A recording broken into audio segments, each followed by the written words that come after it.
I think we're ready to begin our presentation for this afternoon. I'd like to introduce our very famous and wonderful architects who are here to give a presentation on behalf of the City of Stuart and the Treasure Coast Regional Planning Council. I'd like to introduce Andreas Duany and his wife and partner in the law firm, Elizabeth Plater-Zyberk. Please, law firm. I'm sorry. This has been one of those days. I'm sorry. That's blasphemy.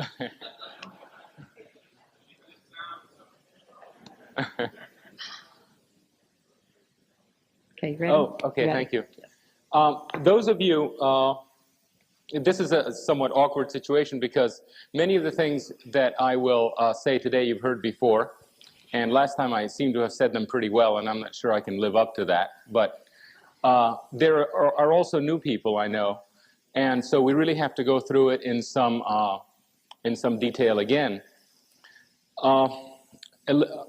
And I should say one thing, because I speak for the firm doesn't mean that Elizabeth doesn't participate wholly in everything that we do, and she will be around afterwards, and those of you who have questions and suggestions should come to both of us. There are also other members of our firm here, 3 others, who work on the plan, and they can be cornered as well. I should begin by, I think, speaking a little bit about the prehistory before we actually got here. And it had to do with Dan Carey inviting us. He's the head of the Treasure Coast Regional Planning Agency who commissioned this study. He invited us and said, look, this wonderful town, Stuart, you really should do what you're doing for developers. And what we're doing for developers is designing new towns. Usually where there is nothing existing, open land in Florida and lots of other parts of the country. And we design traditional towns, in fact, very much like Stuart. We said absolutely not. I mean, it is well known that citizens are a horrible pain to work with, that the plans get to nowhere. I mean, I have seen rooms full of reports gathering dust in the corner. And I said, absolutely, we're not interested in doing work just for the fees. We really want to see things built. But he twisted our arm, and basically by saying, look, Stuart is so far ahead of what you're designing because most of it is already there. There are the streets and the shops and the wonderful neighborhood streets. You are years ahead in Stuart than you are in the developments that you're building anew. So that was a challenge. And in fact, it turned out that Stuart is pretty much the model that we have in mind. It's a bit seedy, but it is. But the parts are all in place. But the great surprise was that the citizens, instead of being an impediment, were extraordinary participants, from the commissioners to the architects, to the landscape architects, to the government people that we've met here, and just plain old citizens who participated in the meetings that we had. And we had meetings for 3 days, endless meetings, day and night. And then once we left, they kept writing us. I mean, we have really quite a file of correspondence. And I began to realize that there was something really, there is something different about the relationship that at least we've established with the citizens, in that they really are participating in a coherent way.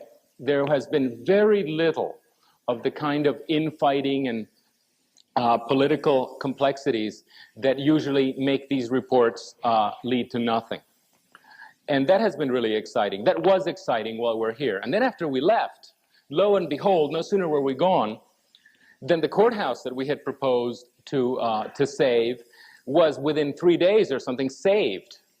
You know, the architects had gone out, they had measured it, they had made proposals, and there it was with preliminary budgets and everything ready to be saved.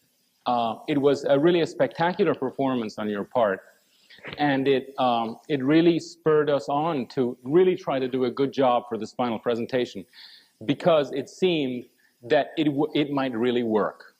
You know, that the citizens here were doers, and and that proposals might really come into being. The second thing that happened, which was, I thought, spectacular, was the party that you had recently, the street party, that you had 4,000 and 5,000 people showing up. You made $13,000, and that's the kind of thing Coconut Grove does, and is well known for it. So, and that was organized by Stuart. It also shows the kind of hunger that there is in places like Stuart, where the suburbs are so dead, where if you wanted to have a street fest, there's no place to have it. I mean, where are you going to go? To one of those dumb lakes you have out there, these sort of dopey decorator lakes that you have in the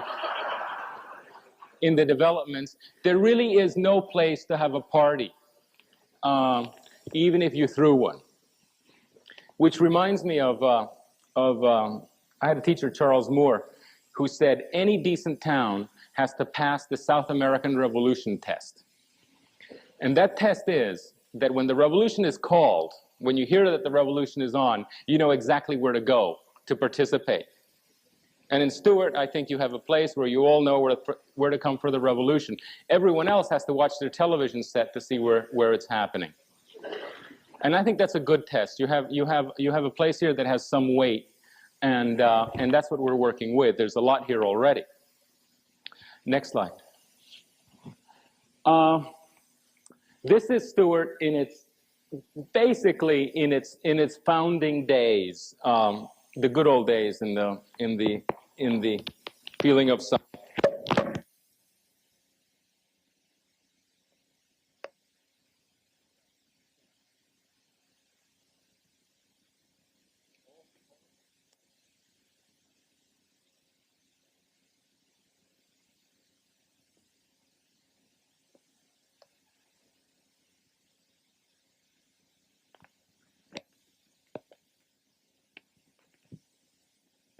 This is Stuart in its good old days, when some of you actually might even remember it.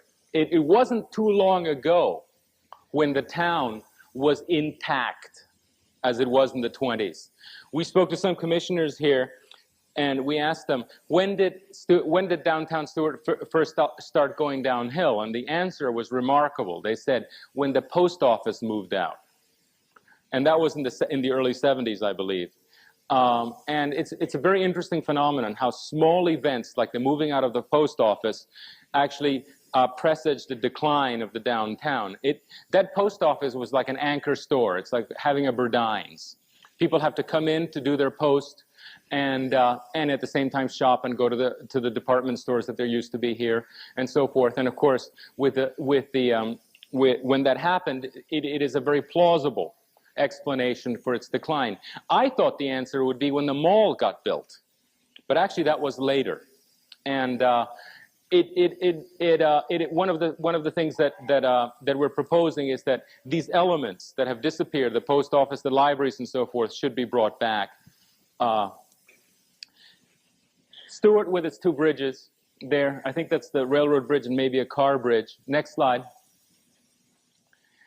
As you can see, it's a peninsula. It's really a remarkable, remarkable piece of geography.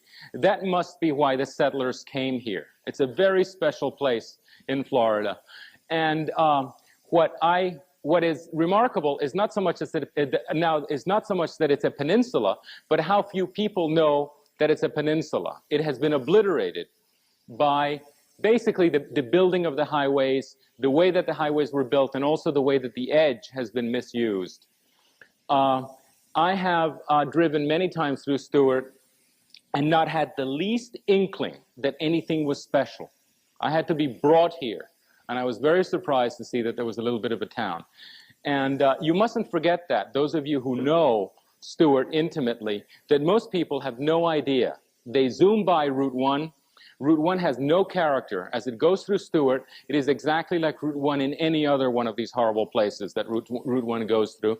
And very few people know that this is special. And we must address that issue, because this could never regain its vitality unless it becomes obvious. Next slide. This is the map of the area that we were given to study. It's basically the peninsula, reaching from where the bridges land to the creek, to Fraser Creek, to the school grounds over here with the railway going through. Now, for those of you who are not completely aware of the geography, this is Route 1 coming down here. This is Flagler and Old Dixie Highway, parallel to the railway track. This is East Ocean, and then Confusion Corner and West Ocean. There. Those are the principal components that we're talking about. We're going to take this plan, which is really the fundamental document that we're proposing, and show it to you bit by bit. Next slide. The first, I'm trying to actually make this presentation in the same order as the last one. Although, in fact, this is now not a plea for the saving of the courthouse so much as a celebration of a victory, that it was saved. As you know, there's a new Martin County Courthouse behind here. This is the old one. It was slated to be demolished, and which I found remarkable because we found it to be actually the nicest historical building left in all of Stuart. It's a terrific piece of architecture. Next slide. Reminiscent. Not only is it full of Peter, if you could focus there. Not only is it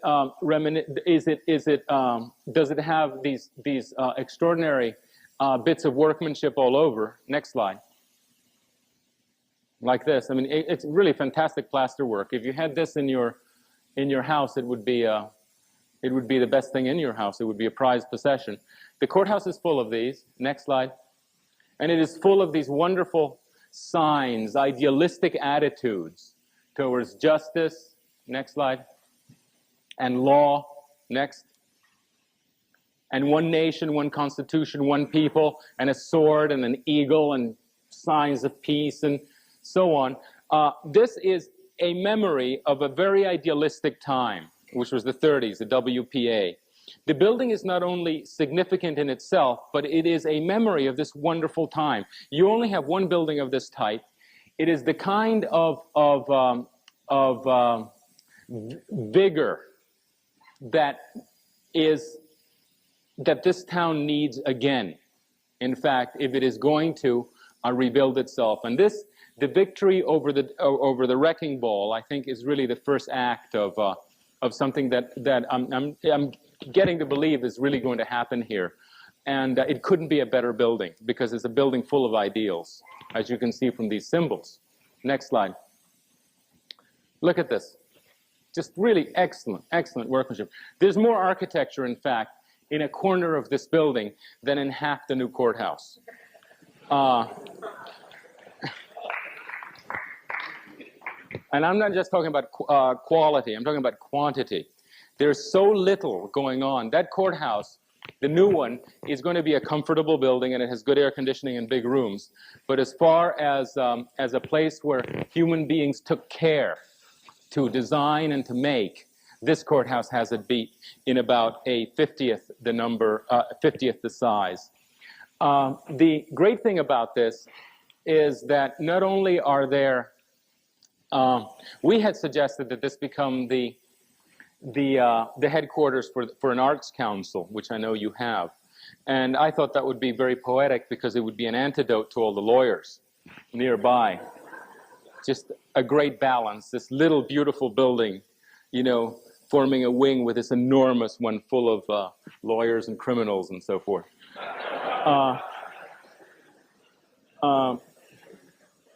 Not only is that a welcomed, I think, sort of poetic balance, but there seems to be competition for this building. There are people willing to pay a pretty hefty rent. I've spoken to some to be here. So this, in the end, might be a little source of income for the county. Next slide. The misunderstanding, the architect of the courthouse here. This is what I mean about the quantity of architecture. See, not exactly rich. But here, the misunderstanding was, originally I know that the architect didn't want to keep the courthouse, and the misunderstanding was that the courthouse covered, the old courthouse covered a piece of the new courthouse, and he's quite correct. This does cover the central opening. But we're not proposing to keep the wings. The wings have nothing. They are to be demolished. It's only the central pavilion. Next slide. the central pavilion from here to here, in fact, that has all the architecture. That's the piece, that's the beautiful piece. And as you can see, it beautifully coincides, in fact, with the blank facade of the courthouse, which is back there. Next slide. And there's a perfect clearance. If you focus this, you can see this is the rear of the old courthouse, this is the front of the new one, and the front of the new one is blank. It doesn't even, they're made for each other. It's as if it had been as if they had been designed together, because there are no windows being blocked. Next slide. Here it is. Look at the size of it. This is the little bit of the courthouse that we're proposing to keep. This is the big new one. And you can see that it forms perfectly a wing. That this wing, of the new one, together with this wing of the old one, forms a forecourt, which is really a very dignified approach for a civic building. It's going to be very difficult to believe 10 years from now that it was not the idea of the and fought to keep it. These are the plans done by the local architects. They really got off and did it. They have estimated that its renovation would be $150,000 with the addition of, it needs the addition of a staircase and a men's room, but it really is a wonderful building full of corners, wonderful offices, and beautiful terrazzo, beautiful handrails made out of bronze. It really would have been a crime to demolish it, but fortunately it will be there. Next slide. This is the second floor. And I believe that within a week they will apply for a grant, state grant to renovate it. Next. Now, the second issue that I referred to last time had to do with the Department of Transportation and their plans for Stuart. Now, I don't lose any love for DOT, and perhaps I exaggerate, but they are people who, it is a bureaucracy, an enormous, wealthy, powerful bureaucracy that has been in operation basically since World War II, building highways all over this country. They have a mandate, which is to get a lot of cars through efficiently and quickly. It's a very single-minded one. There is nothing in their constitution that says towns are to be preserved or main streets are to be somehow dealt with carefully. It's a monolithic attitude towards traffic. They have several plans for Stuart. And I must spend some time on this because we have to make perfectly clear that some of them are fine and probably worth it. I never find $55 million worth anything that a bridge. I never find that an investment of $55 million can possibly be justified when the schools are in the condition that they are. But nevertheless, they have the funds, and they're going to build these two bridges. Okay? The two existing bridges of Stuart, they are proposing to demolish and to build new high ones that will not need to be drawbridges. These two are in yellow. They're going to be coming in and landing here on Route 1. That's fine. The people who want to bypass, there are tourists, there are commuters from one suburb to the next. If these people want to bypass downtown Stuart, that's fine. Good riddance, let them go by. The problem is the demolition of the two existing bridges, because those two bridges feed what I'm going to call, for purposes of this talk, Main Street. Okay, when I refer to Main Street, I'm referring to the Old Dixie Highway, the FAC right-of-way, and Flagler Avenue, together with the street that's behind it. This is Main Street. It's where the stores are. It's the center of town. Okay, those two bridges feed Main Street. They're the traffic that goes through and allow the shops to be seen, allow the shop owners to know, allow the people driving by to know that new shops might be opening and what's going on. Traffic is the lifeblood of retail. When you talk to a developer who's building shopping centers or who builds malls, the only thing they care about, and I've worked with them, the only thing they care about is traffic count. They see how many cars are going by here, when and at what times. And if DOT were to cut off those two bridges and bring all the traffic down here and land here, which is what they're proposing, then take East Ocean Boulevard, the entire of downtown becomes a cul-de-sac, and nobody sees it. And then very little of what we do today is going to be of any value. It's a crucial issue. Next slide. Here is a detail of what we're proposing. Let the DOT bridges come in exactly as designed.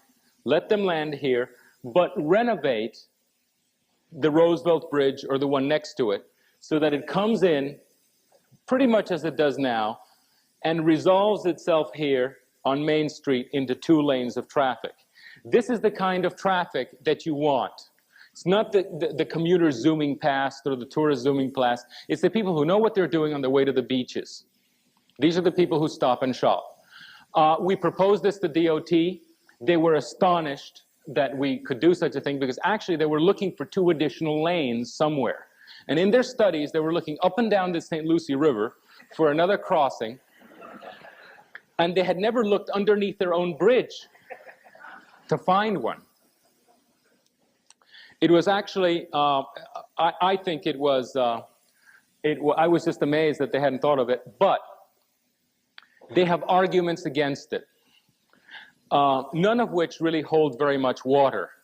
One of them is that it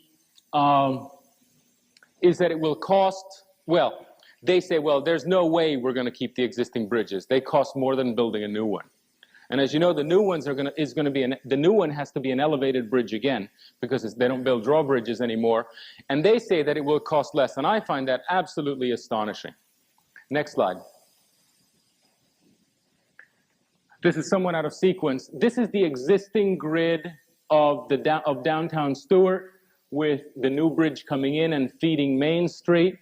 This is a healthy urban grid with all its capillaries active. Next.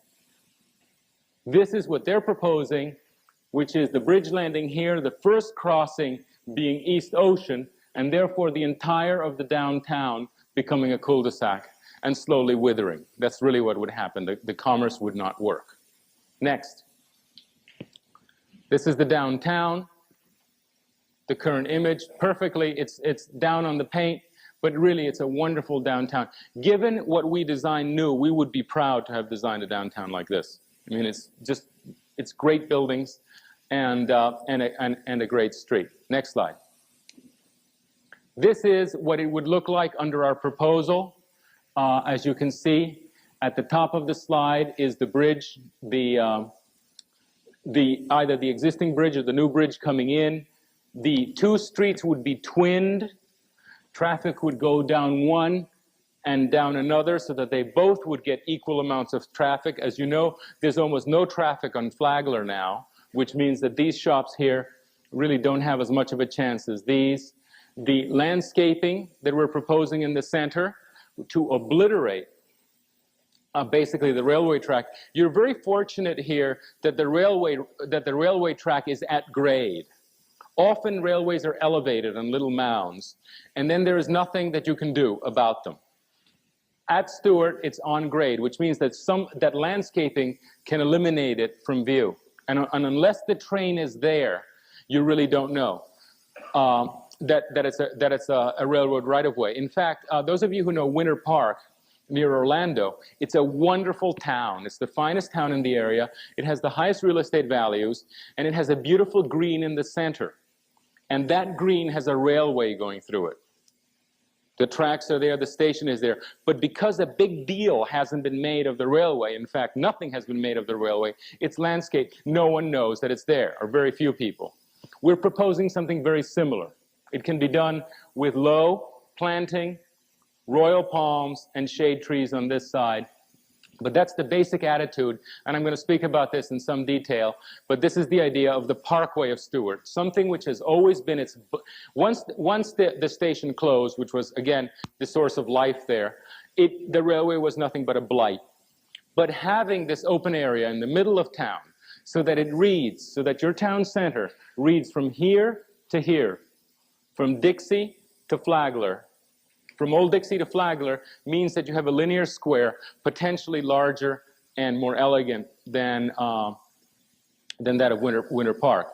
And if you do plant these royal palm trees, it will be the most elegant urban palm alley in Florida, now that poor Biscayne Boulevard in Miami has been destroyed by that ridiculous people mover that they've built, in which it just lurches out, destroys the palm trees, and lurches back in to the town.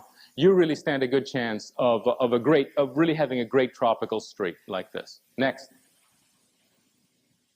On the north side, the bridge, these are the two high bridges with the 6 lanes. These are the two, this is the low bridge with the 2 lanes, the one that feeds the downtown. It is very important, even if this bridge is built later, that the connections to the existing 6-lane, to the new 6-lane bridge be built in from the beginning, you see? Because what they might do, what DOT might do is say, well, let us build the 6-laners, and then we'll build a 2-lane later. But if the connections aren't prepared, these things here, if the connections aren't prepared, then they'll never build it, because it becomes too expensive to do so, and just technically impossible. So if nothing else, be absolutely certain that the connections are in place. Don't accept any drawings that don't have the ramps for the 2-lane bridge. Next. And the irony of this, did you all see this editorial in the Herald? Let me read you parts of it. Could you focus this a little bit?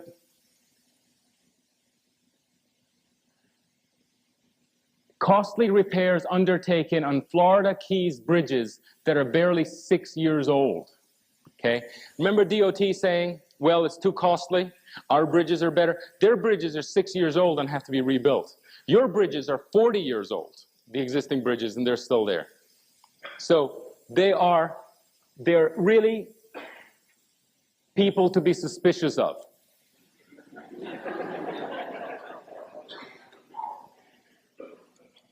Next slide. The other item on their agenda is really as important, and it has to do with East Ocean Boulevard. This is currently East Ocean, not a great street aesthetically, but a very, very important street. It is the principal entrance to Stuart. It's the great street that goes from Route 1 to Confusion Corner.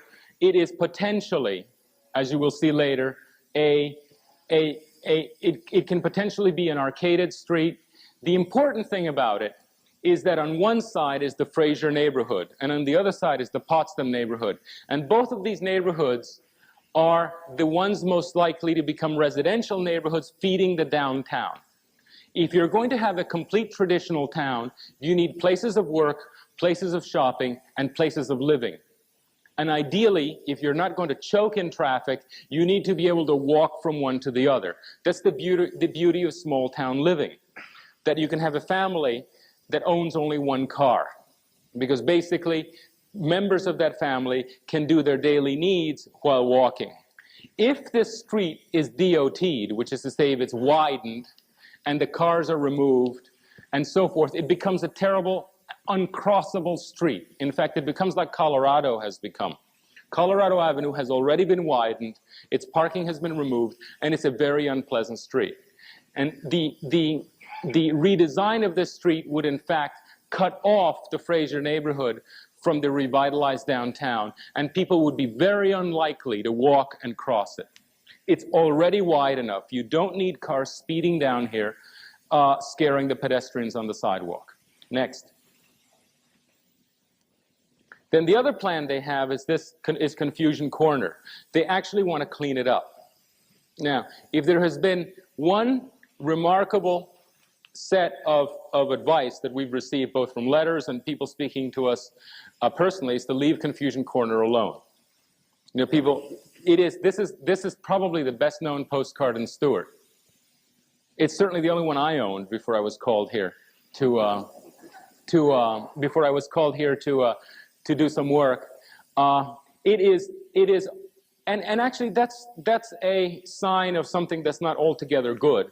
if this is your best known landmark, I think you really have to shoot for others. But what is independent of this is that this place not only has character, and this undeniably has character, it's an unforgettable intersection, but it is actually a symbol of the skill and the audacity of the drivers of Stuart.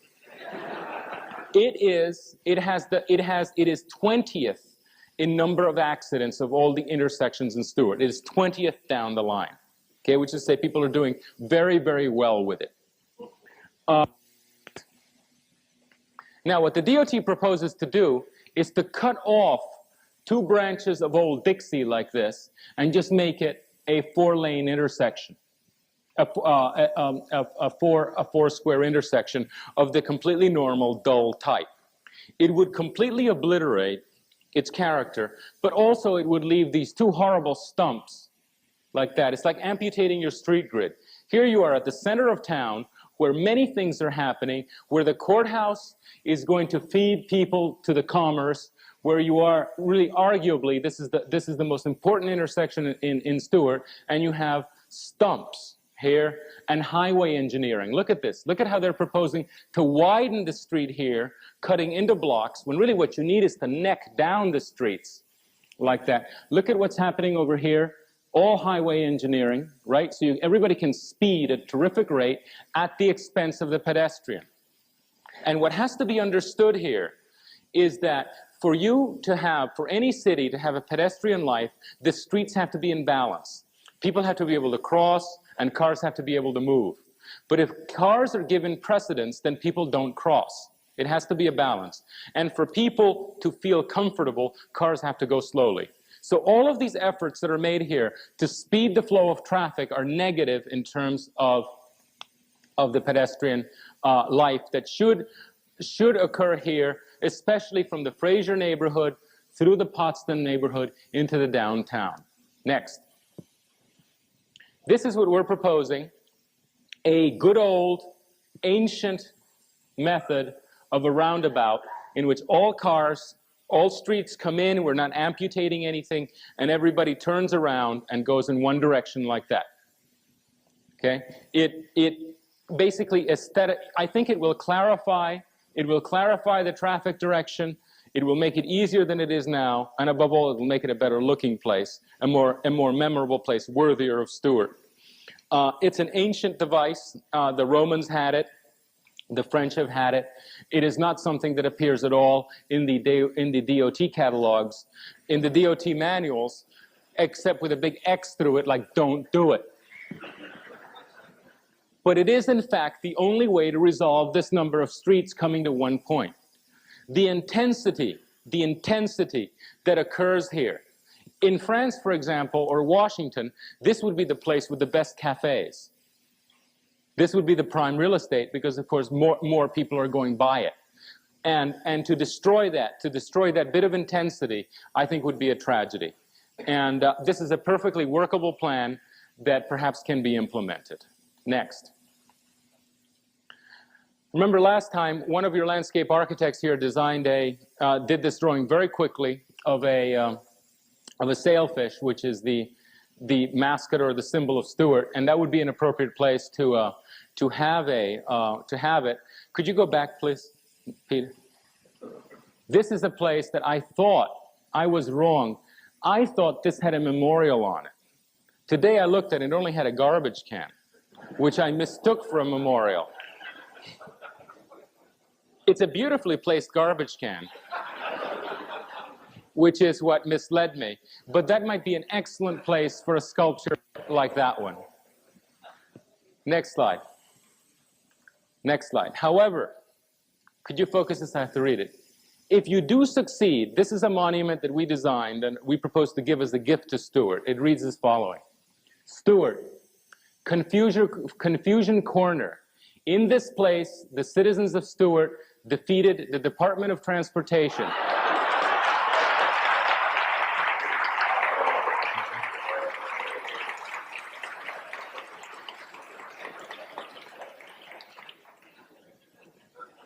in the attempt to destroy the character of their city. You can change the date. Now that is an important document, because the DOT has destroyed more towns in this country than General Sherman did in the Civil War, and conceivably more than the 8th Air Force did in Germany. Everywhere I travel in this country, and I travel a lot to a lot of cities, there is untold damage done by the highways built in the 50s and 60s. You know, people come up and say this. In Miami, a lot of the racial problems that occurred in Miami, that occur now, have to do when I-95 was put through the black neighborhoods, destroying completely viable neighborhoods, sundering them, and spreading the people into very inferior places. And in St. Louis, in New Haven, in Boston, wherever you go, that damage has been caused. There are the more sophisticated places, for example, San Francisco, they're taking down highways. And that is something already to see, because you are, in fact, one generation behind. If you stand warned, as it were, before the damage is done here, you have the chance to stop it. Just remember that it isn't just the cars going through, it's the people who live in the town that are important, and the town cannot be sacrificed to the traffic volume of the entire state of Florida. This city has a special presence that needs to be, a certain delicacy that needs to be acknowledged. Next slide. Now, the parks of Stuart. Could I show me the next slide, please? Okay, go back. Stuart has an extraordinary amount of open space, really extraordinary. Most of it is not seen. We were here for 5 days, and we discovered parks very slowly. And many of them had to be pointed to us. It's a very uncoordinated system of open spaces. Not only are they not related to each other, they're not detailed in any coherent way. Stuart doesn't have a look to its parks. There's one here, there's one there, there's one there. They're all different. They're terribly well maintained, and they're specialized the way that a system of parks in a town should be. We're proposing a system taking the open spaces of Stuart. All the parks that you see in green are to be parks, and you can see that the percentage is enormous. It could be 15% of the yellow land that you see. And when you consider that a park on the edge of the waterway actually includes the waterway as part of its area, you find that Stuart might have a 25% park area, which is remarkably high. Next slide.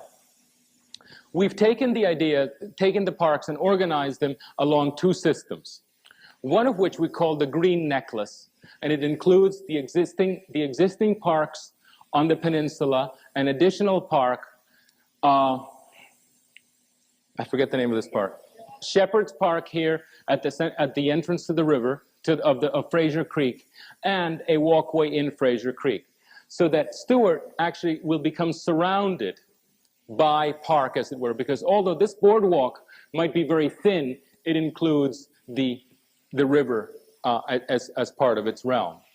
Next, that's the green necklace, and a tour around it. Fraser Park, which is on this tip, and here we propose several things.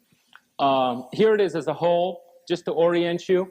This is the street off Franklin Bridge here.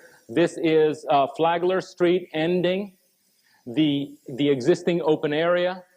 B and D are the old Stuart feed store and that other house that you move there.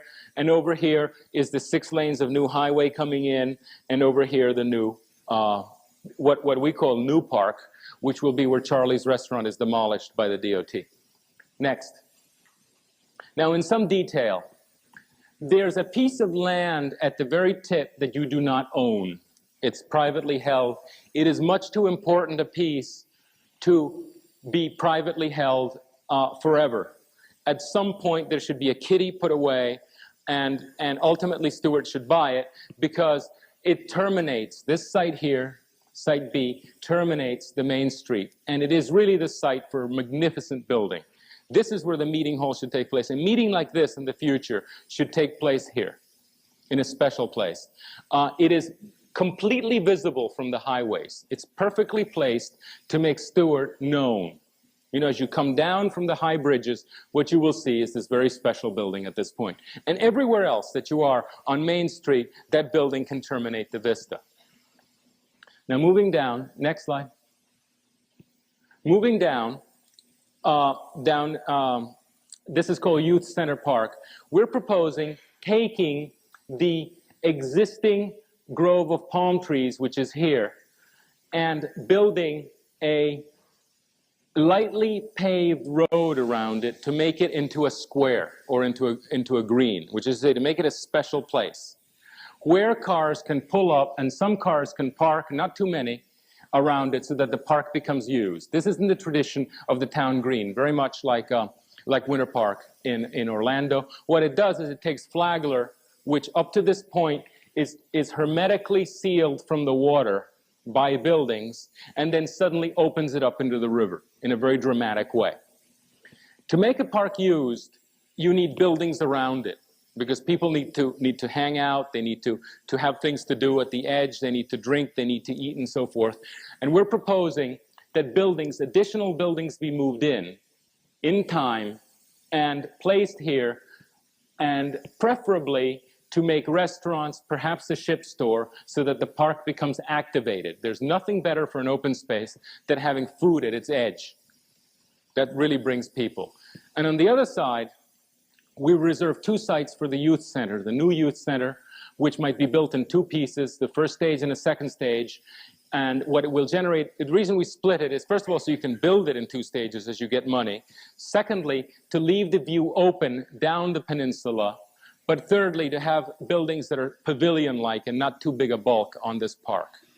We think that buildings can be built in this area, and it would be healthy for this area, but they should be small buildings. Nothing larger than, say, Woodman's Hall. In fact, what we're proposing is that Woodman's Hall, which is now in the Potsdam neighborhood, be moved in and placed here and become a restaurant. Now, on this edge, where the railroad is, the railroad at this point, the railroad track begins elevating. It gets higher and higher. And we think it would be suitable to build a kind of pergola or covered stoa here, a roofed place to separate and complete the park, to separate it from the railroad. Right now, the space leaks terribly to the right, and it's going to get worse when the six-lane highway is built. So you seal it off on this side, and this can become either a covered, well, in normal days, it can become roofed parking. And on festival days, it can be where the artists display their wares, or the craftsmen, or the flea market, or whatever. And I think that, well, given what's been happening in Coconut Grove, that they have 5 or 6 street festivals a year with artists and antique people coming down and everything, it might be possible if you have a facility like this one, which is a relatively inexpensive facility because it doesn't have to be electrified, it doesn't have to be air-conditioned, it doesn't have to be insulated. What it provides is a roof in case of rain, which allows the festivals to happen. I think you have a terrific opportunity to have festivals of that type. The street party was just one of the types of things that can happen here. The Arts Festival is another. Next slide. This is the trees that are being captured by the square that we're proposing. The square virtually exists already because there's a road already built along 2 sides of it, as you can see. What we're proposing to do is to regularize it so it really does feel like a square, and then to bring buildings up to it. Next slide. Now moving on down, okay, I forgot to mention it, but T up there is the residue of it's the old Charlie's restaurant site, what's left after the DOT has used up its right-of-way, and there's a little bit of something left. It will not be good enough for a normal park. It really needs to be something more utilitarian. It's going to be a noisy place, it's very small. It would make an excellent boat launching facility where people bring their boats and park them, and it doesn't look very good, but it's very useful, and it's like an anchor. People will come downtown if they can launch their boats there. So that's Park T, which we call New Park. Now we're proposing to extend the boardwalk along here onto Shepherd's Park. Next slide. And Shepherd's Park already has excellent landscaping, and it seems to be well used. It has a parking lot in the middle, where the eye in this open field, there's a parking lot.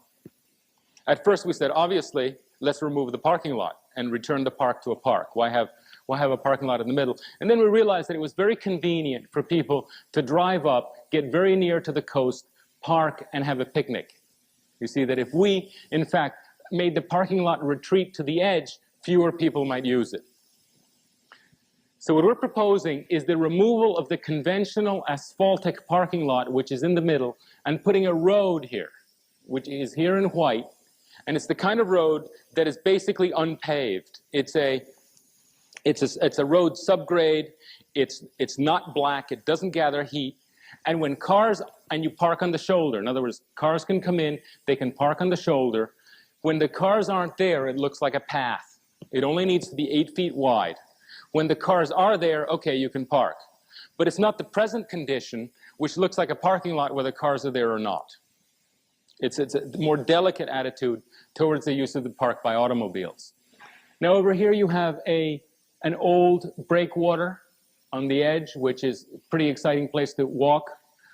You're always in danger of falling into the water and so forth. We think the breakwater the boardwalk might grow along it and form a place. It's detailed like a fort, a kind of memory of the kinds of forts that used to be built in Florida. But these are really just wooden platforms where you can stop. It's just a proposal. It probably is environmentally unsound as far as I can tell, but it would be a spectacular place anyway. The boardwalk then goes along Fraser Creek.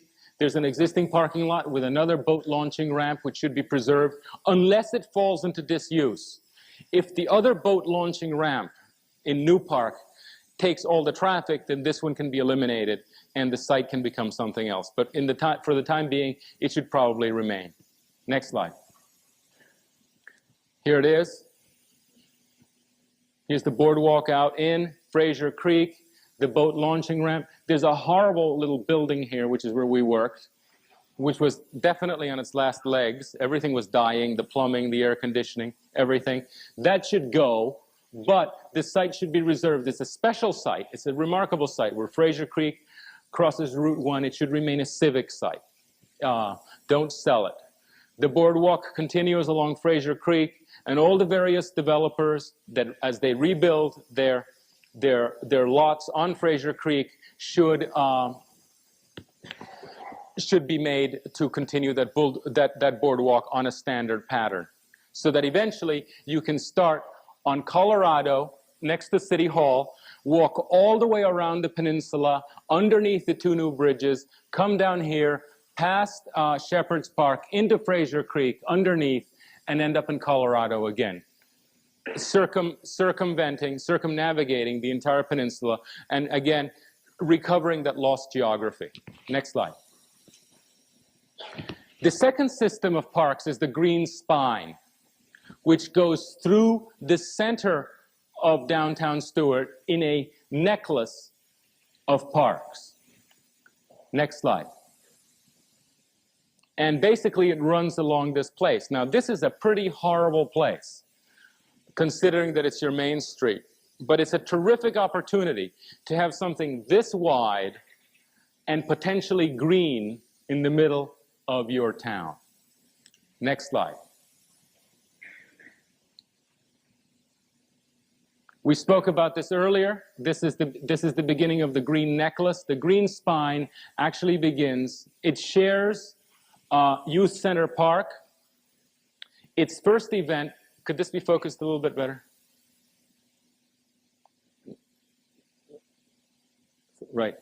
The first event is the crossing of what I call Main Street, which is the aggregate of Flagler, the FEC, and Old Dixie, with some kind of elegant paving.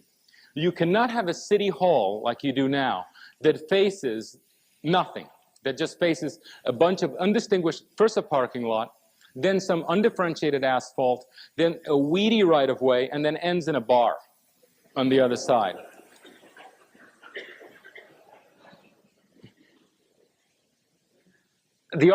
Your city hall might or might not be good architecture, but it is certainly bad urbanism.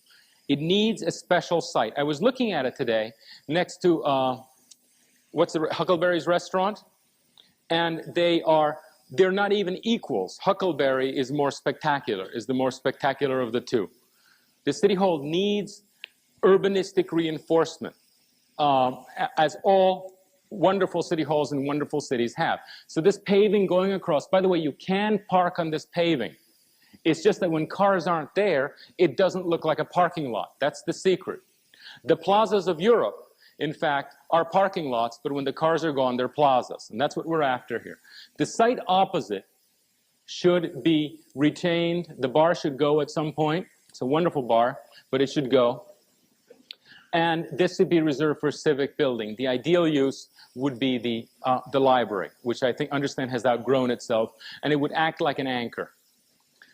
Then going further down, the possibility of restoring, in its, not literally restoring, but building a new building, perhaps an open shed building, perhaps a closed one, at the location of the old railway station. That would do much more than this footprint implies, as it would really define, what it would do is cut this enormous space into one part and then another part like this. It can be seen from the early photographs that we saw that people would gather in this area because the space felt more defined, okay? So there's a possibility of an outbuilding here of some kind. It might be, to say nothing else, there's a possibility of selling hamburgers there, if nothing else. But it's not what happens in the building, it's the need of it as a spatial definer, as a special container. So this travels on down until it gets to Confusion Corner. Next slide. Next. Well, these are the details. I'm actually more on the other end now. This is the existing city hall with wings added to define the plaza here, the parking plaza. This is the existing Huckleberries. These are the buildings that have been moved in, and we're proposing that more sites be used, that sites be reserved for more buildings, and that more buildings be moved in, or new buildings built that are the approximate size and architecture of the existing ones. And that they go around like this and define within them a parking lot, which which will affect no one, because these streets, as you can see, seal it off both from the ocean. It is possible to allow inns to occur there, to allow lodging. We do not object to lodging as a use in quasi-public land, because unlike apartment buildings, which are eternally private, any citizen can participate in the lodging. You can put your friends up there. You yourself can spend time there. The lobby of an inn or the lobby of a hotel are good public spaces. But an apartment building or anything of that kind, which is completely private, is totally unacceptable. The key is to have uses to make this park usable, but above all, to make them out of small buildings. You cannot overload this site.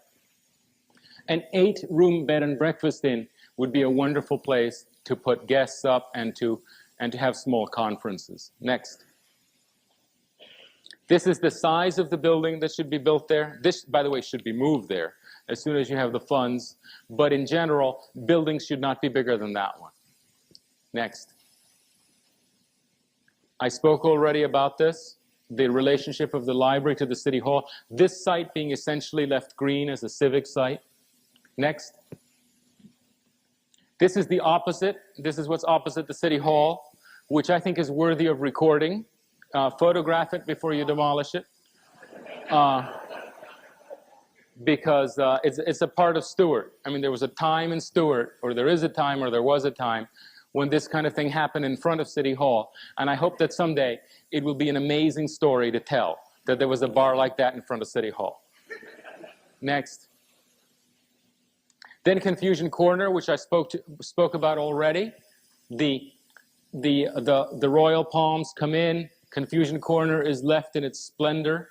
and more palms here. At this point, Old Dixie no longer needs landscaping because it's basically industrial, but there is one more park here, next,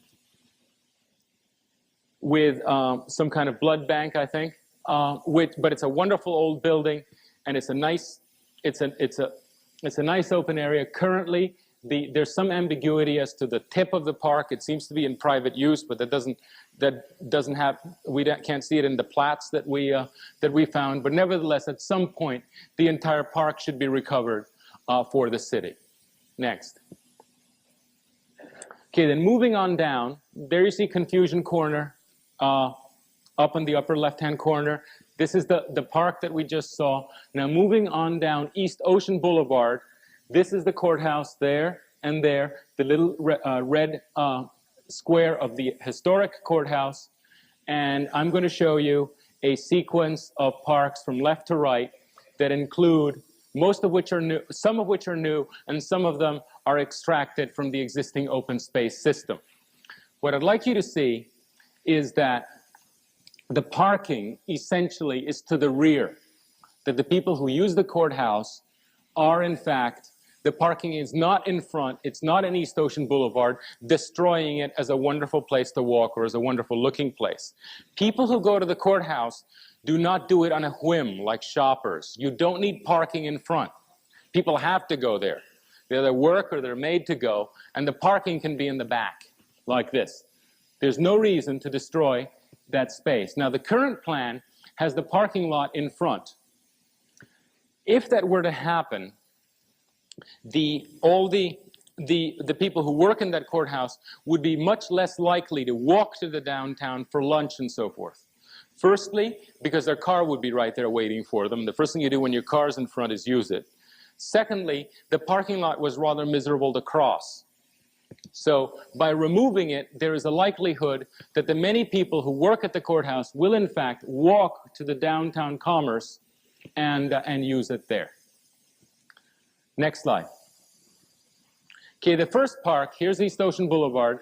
The first park that we're proposing, this is the existing courthouse, the central pavilion. This is the new courthouse. We're proposing that this site be reserved for the expansion of a wing of the courthouse in the future. 10, 20 years from now, that building will expand, believe it or not. And here is a place where it will actually make things better rather than worse. What this does is it encloses a nice little park that is just the size for a bandstand, which is here in the middle. A grassy place with palm trees so that the grass grows underneath, and instead of having that existing bandstand that I can't believe it was ever used, actually. It might have been, but I don't know. We can build one here, and this can become Bandstand Park. Next slide. And this is what it might look like. We just designed this. We'll leave it behind in case you want to build it. Bandstand for Stuart, Florida. These are prefabricated columns. Don't get scared. But it's the classic American small-town bandstand. Not that kind of strange one that you have now. Next slide.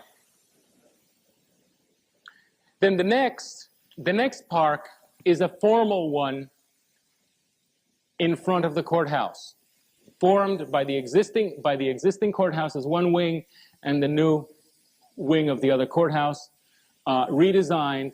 Perhaps this might be a park that has clipped hedges. It's formal. It's basically a visual park. It's not to be used. It's to look elegant, to look civic, to look well-tended. And cars can come in and drop off people and so forth there. Next slide. The next park is a wing of the existing Memorial Park. Memorial Park currently leaks into here in a very ill-determined way. We're proposing to rescue Lady Bountiful, which is a statue that's in here and that we never saw because it's lost somewhere. And it's a wonderful, wonderful statue. Taking Lady Bountiful, giving her a suitable place. She's a classic statue. She deserves a classic setting. And make a square park like this that's surrounded by pergolas so that it's quiet, it is separated from the traffic, and the people from the courthouse and the people waiting for the courthouse and so forth can perhaps come out here and just have a peaceful lunch or hang out under the trees peacefully. Here we have a paved area, which we would like to see paved, not in asphalt, but in something nicer like brick, or we'd rather not one of the imitations of brick that are so common now. Brick would be better, but it's a kind of, it's another one of these places that if it is a parking lot, it's a parking lot. But when the cars are gone, it's a wonderful paved place where people can set up booths, and together with the park, and together perhaps with a lunch place back here, can make this whole thing work as a piece. Okay? I personally, I know there are people who object to this. I personally do not object to a small, well-designed, hard surface here, because I believe that this park will be more used if people can drive to it. Okay? Now, if there are objections to taking pieces of the park, fine, don't build this part, but by all means, this is a better use for that overly large and ill-defined park, which is Memorial Park. Next slide. Oh, and this is the piece. Remember last time I said that we weren't sure what kind of bathroom fixture this was, whether it was a urinal or a bidet. We now have concluded it's actually a bedpan, and it's not a bathroom fixture at all. But it's not the bandstand of a small town. That is certain. This is not the image that Stuart, as a small town, with all of its romance and implications, should project for its concerts. And besides, something this undignified should be nowhere near the War Memorial. Next. This is the park. At the top, the actual memorial park, at the top is the War Memorial with suitable supporting landscaping. Then the rest of the park is a romantic path system with a large open area in the middle where kids can play, and which in turn connects, of course, as you know, the school is on this side, so kids are likely to use this park. There are tennis courts and various other racket games, and then it connects. Right now this connection doesn't exist, but it should connect down here to the ball fields. And again, this whole area here, which is currently parking lot, severing one side of the park from the baseball fields, should become park-like again.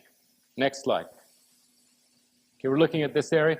There's Memorial Park on top. Currently, all of these parking lots come in and plug this up with asphalt. There's no need to do that because the parking lot has access from one street. This parking lot has access from this street. This can all become park-like again so that people can approach the playing of baseball in a coherent way with playing on Memorial Park. These are the baseball fields as they stand now, but this is no longer a parking lot here. However, an enormous amount more parking has been provided. This is not, all this parking lot is not here currently. We're adding it. So whatever is being taken away from the courthouse in front is more than compensated for by the parking that we have added. Next slide.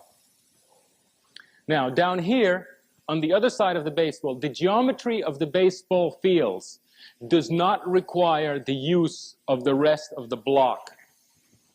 Okay? And there's a lot of land there that's being wasted. We're proposing that once the range of the baseball is acknowledged, which is basically at this line, that the land that is left over be platted by the city as house lots and made available to houses that are about to be demolished. If there's a house going to be demolished, you say, fine, truck it over here. We'll place it on one of our lots, and we will sell it at some cost or no cost. You can decide, for urban homesteaders. Right? And that way you save your architectural heritage, you perhaps even make some money in this land that is not being used. In this corner, this currently exists without this street. Okay, this is just this corner. We understand that there are people that gather here, neighborhood people, to play checkers. And we've now made a park for them, which is called Checkers Park. It's no longer the residue of the baseball field. It's a special place. I don't think it should be cute. I mean, these people obviously like the, you know, the rougher look of that area, but it is now acknowledged at this point. This triangle here, with the houses moved in and the buildings that exist on all sides, could really become a remarkable place, a very pleasant place, as opposed to what it is now, which is absolutely nothing, just a waste of land. Next. Here you see it as a whole, the sequence of parks that I've been showing. Could you focus this, Peter, a little bit? the other way. Okay. See, this is the corner, which I just described, the baseball fields, the connection to Memorial Park, Lady Bountiful Park here, the courthouse, forecourt, Bandstand Park, Blood Bank Park, or whatever it's called, Confusion Corner, the memorial to the DOT at K up there. And Stuart then begins to have a completely detailed, coherent sequence of parks like the great cities have. Next. This is actually the quantity of open space that's available, remarkable. We're counting the entire creek because that will become a park, a linear park, once the boardwalk is built. We're counting the ocean as part of its open space. And of course, this whole business here. Next. The next carousel.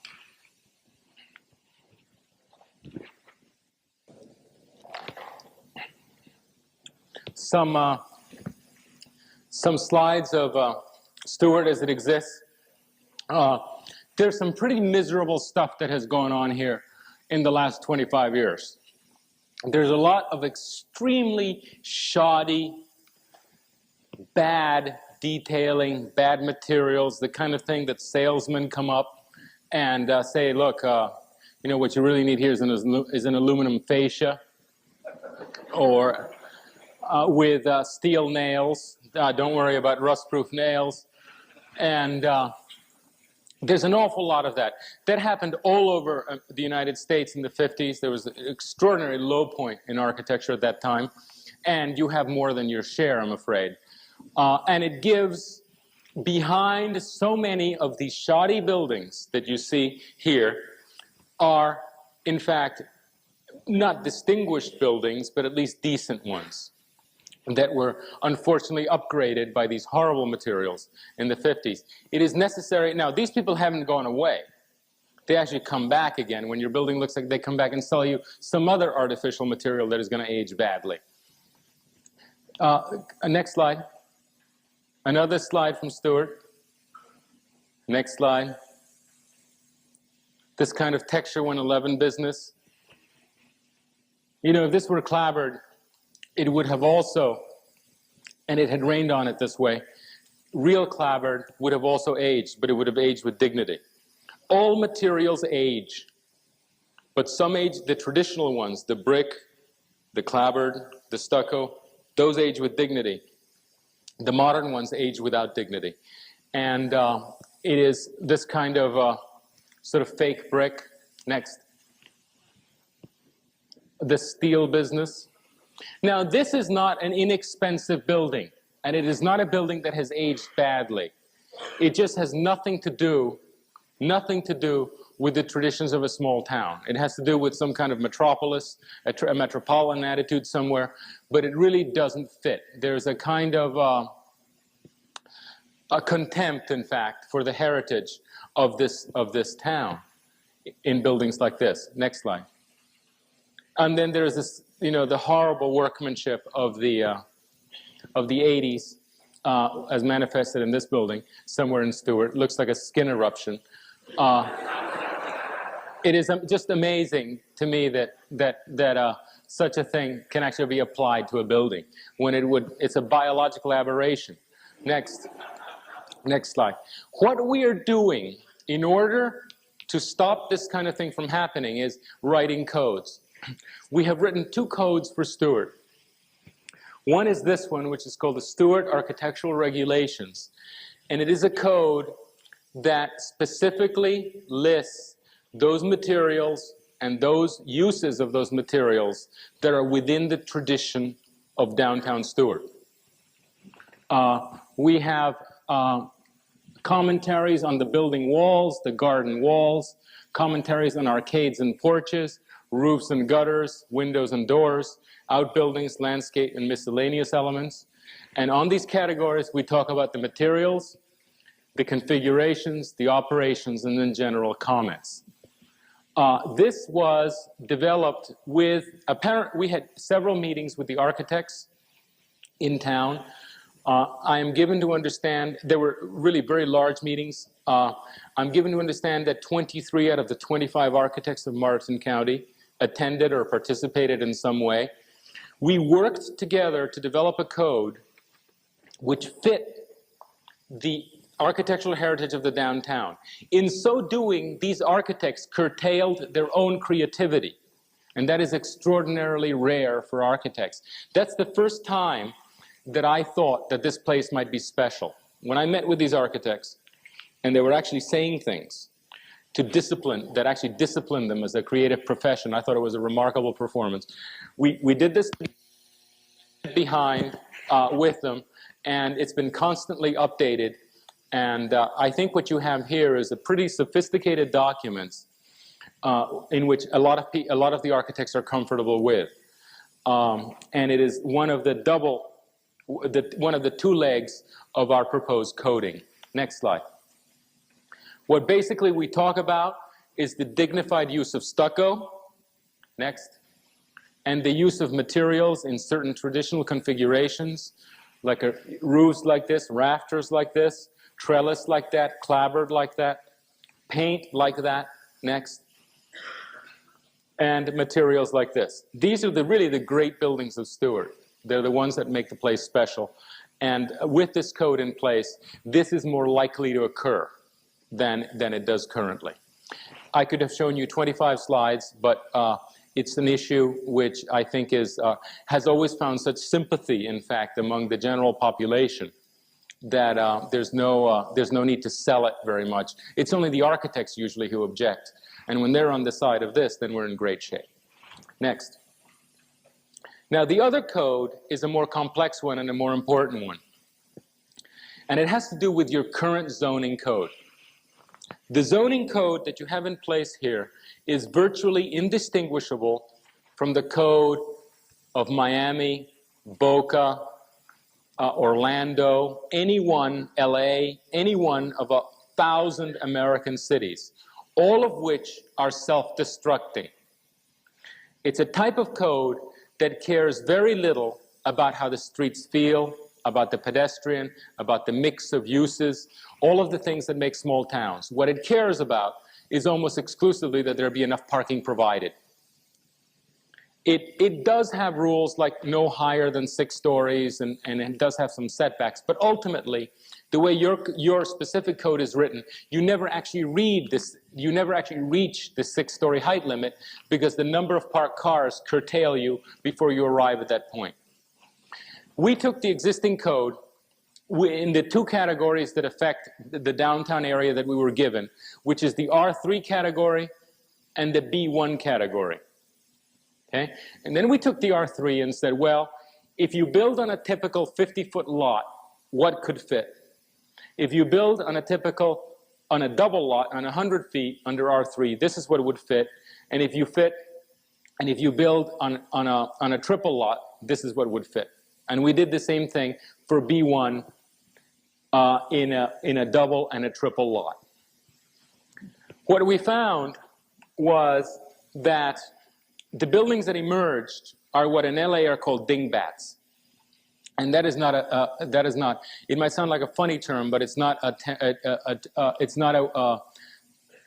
term of endearment.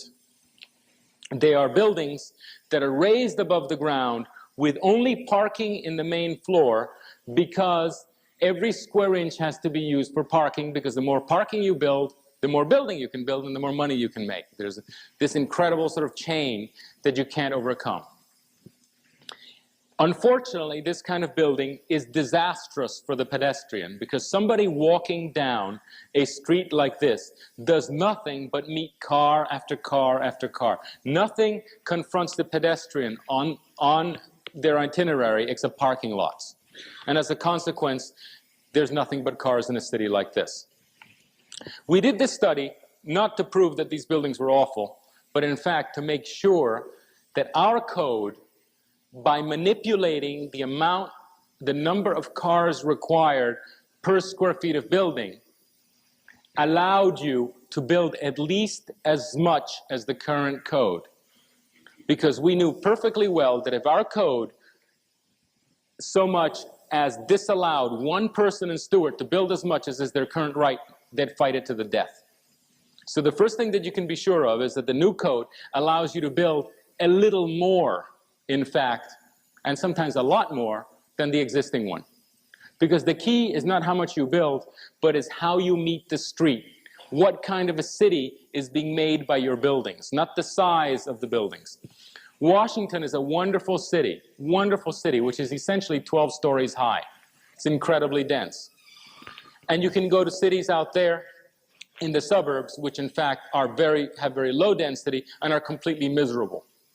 Density has nothing to do with it. It's the attitude towards the streets. And our code is concerned with that principally. Next slide. These are a few dingbats from Miami, so that you can have a good look at them. I try to be fair. I did not photograph the ugly dingbats. This is Lejeune Road. This is a decent looking building. If your taste runs this way, it's well maintained. But you can see that it is just a miserable place to walk by. This is the large dingbat. Perfectly possible within the Stuart Code. Next. And this is another dingbat here. This is in Ponce, in Coral Gables. You can see that, well, you can hide it a bit with landscaping, but basically what you're facing is the parking lot. And this is one other thing that the code does. Your code does. If you have a little lot, you can build a little building. If you have a big lot, you can build a big building. There's this sort of absurd mathematics to it, which actually makes the city very incoherent and gap-toothed. Our code works differently. It allows the same amount, and there's a relationship to parking, but the relationship to parking is secondary to the coherence of the buildings. Generally, we select a point to which you should build. And by manipulating several other devices, you begin to get a much more coherent city that actually makes the streets feel like exterior rooms. Next slide. This is another one of the things that is possible under your code. This is called something like the ocean view, and what it does is block the ocean view. Next. This is in Stuart. That was in Stuart. And this is Route 1 in Stuart, and there's nothing here that is particularly against the code at this moment. You can, in fact, continue building this completely undistinguished stuff. And your current code has this built into it. Next. Now, our code takes the following elements: the yards, arcades and porches, balconies, outbuildings, the parking, and the building height. And it actually tells you pretty much how, what you can build, where you can build, what you can do. It is easier to use. A layman would find this much easier to use than the current code, because this code is graphic. You can actually buy a lot. For example, let's say you buy a type 3 lot, and by looking at it, you could tell that there's a 10-foot front setback, a 40-foot rear setback, no side setbacks. You can tell that you can build an outbuilding in the rear 20 feet. You can tell that the parking is in the rear 20 feet, and you can tell down here graphically what heights of buildings you can build. It's actually a very understandable code. When you buy a lot here, or you want to build, you only get one of these columns. It is the type of code that was used to make Paris and to make Vienna, the great cities, which has to do with a great concern of how the buildings face the street. That's what we're really coding here. The parking element is just, which is down here, is simply 1 in 5 things that you have to do. It's not the primary one. You should know that the principal mechanism that we used to encourage the acceptance of this code was to decrease the parking requirement, which is absurdly high. Currently, you have 1 per 100 for retail and 1 per 200 for office, I believe, unless I've got them backwards. And we're proposing upgrading them to 1 to 200 for office and 1 to 300, 1 to 200 for office and 1 to 300 for retail, which is even more parking than a city like Coral Gables requires. You have a killing parking requirement at this moment, which is one of the principal things that is preventing the redevelopment of Stuart. It's just not worth building here because too much parking is required. What you did very cleverly is you minted a lot of currency, which is the parking requirement, which we are now basically spending in order to make this code politically acceptable, if you can sort of follow that sequence. Anyway, let's go down each of these columns and show you how where they're assigned. Next. Type 1 is the type of building that we're assigning to the main street, basically to the main street area, Osceola, Flagler, and Old Dixie. Next. And the buildings that we coded are not unlike the ones that exist here already. Basically, storefront windows on the first floor with balconies at a certain height, and at least 2 stores and 2 stories of accommodation above, used for anything, residential, offices, whatever you want. It would make a very coherent downtown. The balconies are here so that as the shop fronts are redone over time, which always happens, they do not destroy the composition above it, like that. Next slide. The second, the type 2, are on the 2 great entry streets to Stuart, Colorado here, and West Ocean, which is the street that DOT is after, as you know. And what we're proposing there, next, is we're coding arcaded buildings like this, basically 3 stories high with a tall first story, which would actually be relatively hermetic to the passing of traffic, because we know that those streets are going to be pretty well traveled. There's some variety in the height, but it all occurs within limits. Next slide. Type 3 is an experimental type, because this building type does not currently exist in Stuart. We're only applying it experimentally in, let's say, an area in the Fraser neighborhood, which seems to be more urban than the next. And it has to do with townhouses, which is a very popular building type in the suburbs now. Developers sell hundreds of them. And there are townhouses, 2 per lot, per 50-foot lot. They're on 25-foot frontages, without buildings permitted in the rear, where you can live or rent apartments or work. And because you have this wonderful alley system here, the cars can come in the back, and you do not need to have garages in front, which are completely destructive to the look of townhouses. You have a very civilized urban grid here, because it has alleys. It is both the oldest and the most modern of the urban types, and it's absolutely ready-made for high-density housing of this type. We're strongly encouraging porches in the code wherever we feel that it's appropriate. It would give a very special tropical look to Stuart. Next. Type 4 occurs only on Route 1. Next. And there you can build your dingbats, if you wish. That's the place for gas stations. You currently don't even have a code this bad, but we do strongly feel that there are automotive uses, there are fast food joints, and places like that that do have a place, and that Route 1 is the place for them. And so the code allows this kind of building, which is the only kind of building we're proposing that actually is a big drag to walk past because of the parking. Next. Type 5 is a building that is beginning to occur inadvertently in the Osceola neighborhood and in this neighborhood down here. And it has to do with small lots that are being redone for offices. Next slide. Small lots that are used for offices with the parking on the side. It's something that's evolving in an incoherent way, and it's a perfectly sane attitude towards parking. Instead of putting the parking in front or the parking in back, why not put the parking to the side? So instead of letting it happen randomly, we've now coded it, and what we have in mind were the Charleston side yard houses with the great porches on one side that can be entered both from the pedestrian in the front, but also from the parking lot to the side.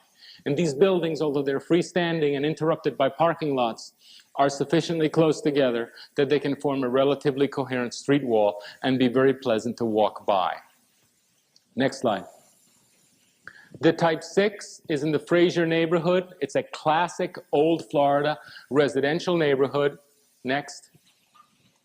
And what we have there is the classic Florida type of 1.5-story bungalow or a full 2-story bungalow, strongly encouraging outbuildings and garages in the back, both to supplement the rental issue so that these people, by encouraging outbuildings, these people can afford a house bigger or earlier in life than they normally would, but also you have a rental class within Stuart, you know, the people who cook the hamburgers and so forth in this town, who then don't have to commute, they can walk.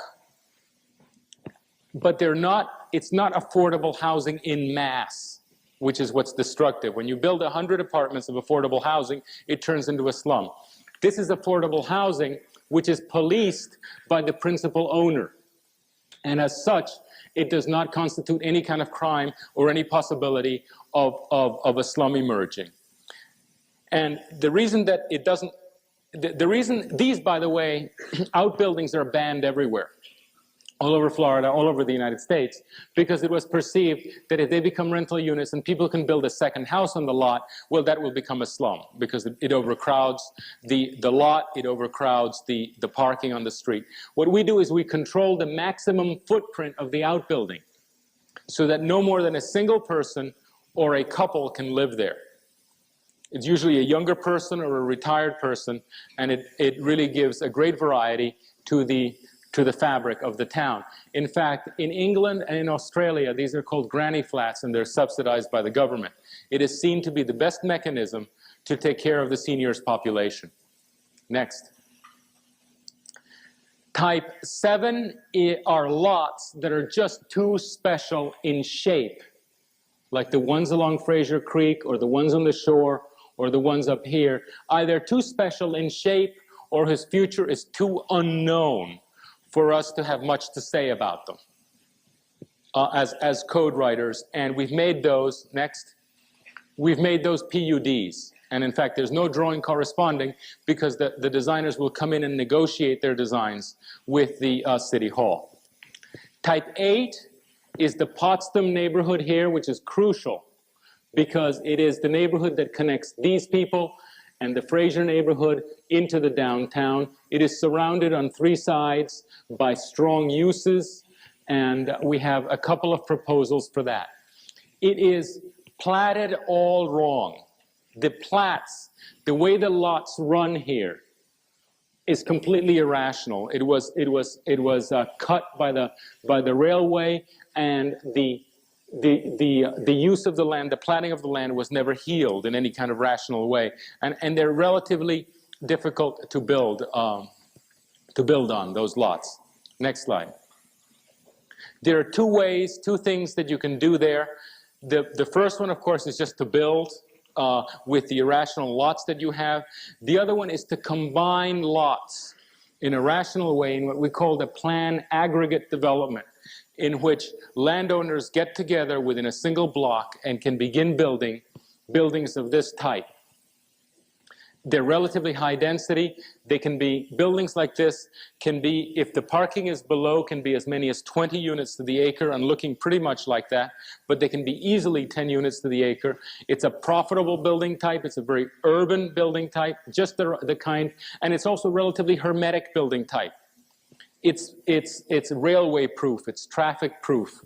It's a good urban building. They exist in Los Angeles in some quantity, and they're always in good shape. Next. In order to do that, this is the current platting and the current possibility of building on the Potsdam neighborhood, even with the government, with the city, buying certain lots to make parking lots this way. But what would emerge here would be relatively undistinguished. What we're proposing in the PAD is this kind of arrangement, which you see on the top. That's the drawing that corresponds to the courtyard building that I just showed. Next. And as a result of this coding and of the buildings that I just showed you, the most important result will be what the streets look like. The streets of Stuart are going to have a specific character, each of them different from each other, but all of them good places to be, defined places with the correct relationship of height to width and landscaping and sidewalk and all of these things that make cities good cities to be. Most of the streets in Stuart, by the way, are excellent in that regard. There's very little in the infrastructure that has to be changed. All we're doing is, in fact, to a greater extent, controlling the building, controlling the edge of the sidewalk, and proposing landscaping. Next. Notice, this is in the current Stuart, this is a famous palm tree. This is one of the power of strong landscaping and of a monumental place of a monumental placing in a defined public space. This is one of the memorable places in this whole area, and it consists of one royal palm. Imagine if the landscaping that you were to install here in the future were as decisive as this, what kind of a place it would become. Next slide. We're proposing for Stuart that all your landscaping be on an A, B, A, B, A, B rhythm. That you select two species, perhaps a palm and a tree, or two types of trees or two types of palms, and alternate it this way. It would make Stuart a very special place, immediately identifiable. Even any postcard, any slide of any of the streets of Stuart, if it were executed in this coherent way, would in fact be as identifiable as an avenue in Paris is. You know how in a film you can always tell you're in Paris? That's because Paris only uses two types of trees in the entire city. There's a look to Paris, and what we're proposing here is that Stuart develop a look to all of its streets.